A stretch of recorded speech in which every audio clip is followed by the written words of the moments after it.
Hi friends, join me today as I make over this 120-year-old cabinet. It's been wanting some attention and now we're going to give it some.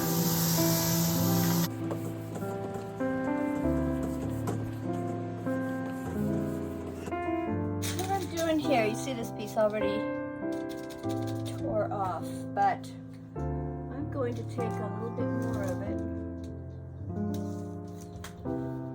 I'm just getting my brush wet. And I'm going to just tear that little piece off.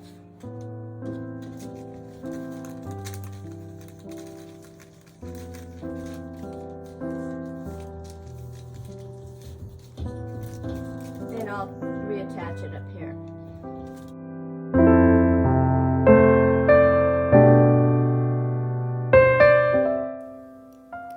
First, I'll separate all the pieces that I want to make it fit my space.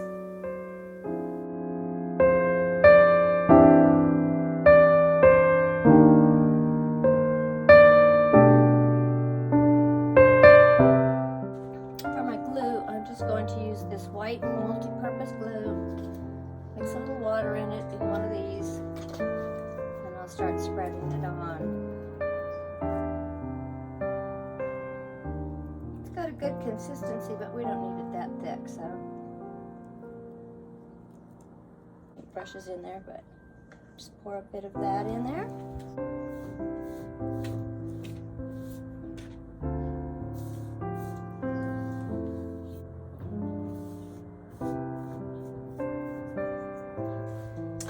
So this is going to go up here. Try to get these lines to go together.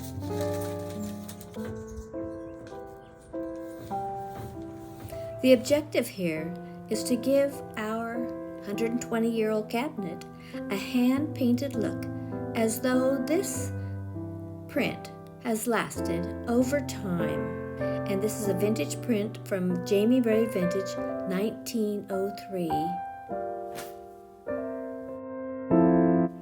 I'm just using some wadded up cling wrap to smooth out all the wrinkles.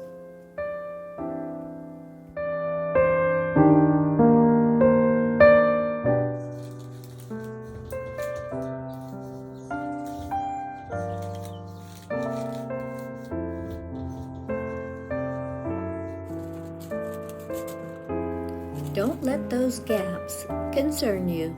We have a remedy for that. Keep watching.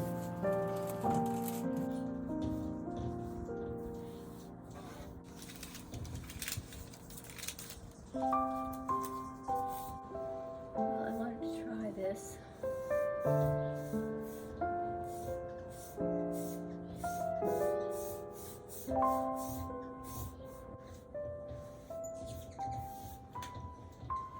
Really pretty. Kind of picks up these colors. That is sage chocolate. Okay, so what I want to do is try to match this color. So I've got this. It's too white. It's a kind of a cottage white. So I'm going to put some in here and add some of this color. It's called burnt umber. So I'm going to mix that in there. Some off here. Put a tiny bit.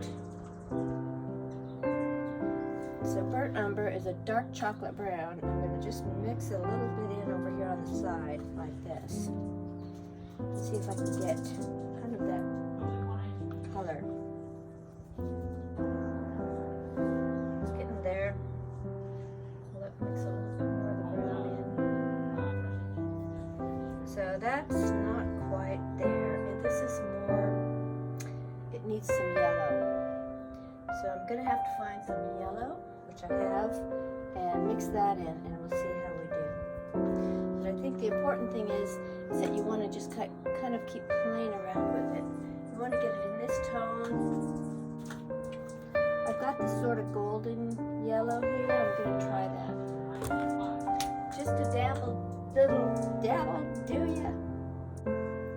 It's kind of a mustardy color, but it might actually blend better than that other color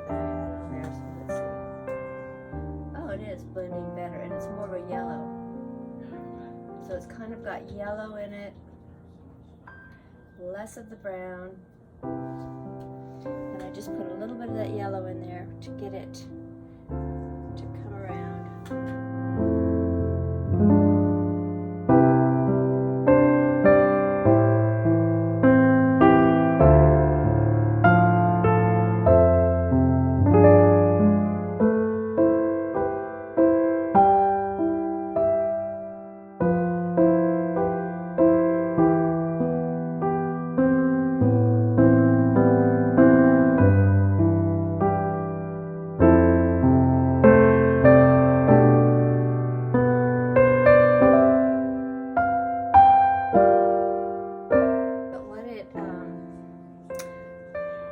From Jonathan Mark-Mendes from the Painted Love, and that guy,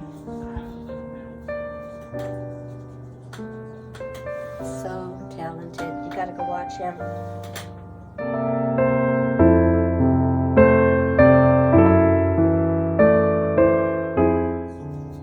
And I'm not even kind of blending too much. I just want to transition the color. So I may add a little bit more yellow in there.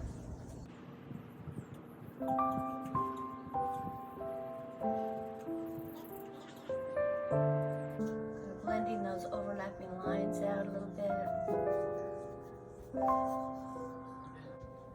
I like the yellow. Yeah, that was the key, was the yellow. Now this was close to being finished, but I want you to notice the gap on the left panel of the door. There's a gap that doesn't reach the end of the door towards the middle, like the other side does. And now, after watching that or looking at it overnight and kind of having it bother me a little bit, I thought, well, there's something that I can do about that. So now I'll show you what I did.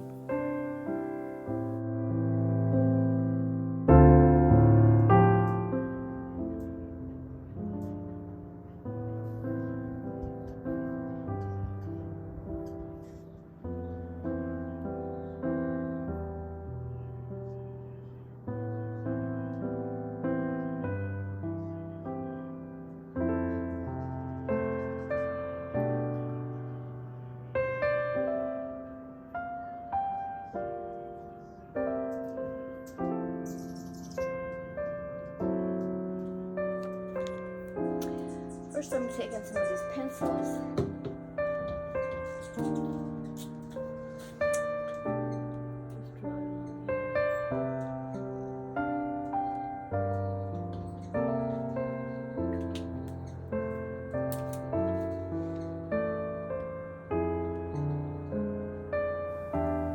Now this isn't really hard to do, but you have to really look at the fine details of your piece, of your print. And I'm using a Tim Holtz decoupage tissue to fill in the gap, and then I'm going to paint over it. But I just wanted to have a leafy design that I could follow. I don't feel like I'm an artist, and I needed something to follow along with. So I painted it and then overlaid it with some fine tip markers.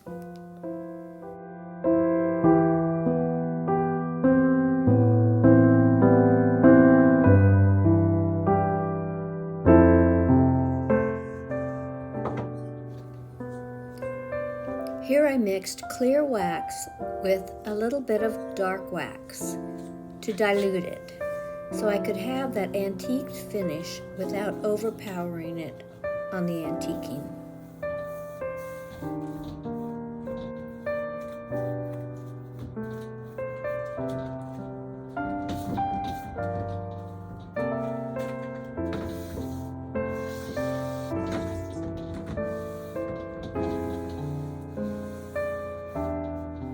Now I'm just rubbing it out and buffing it with a clean, lint-free cloth.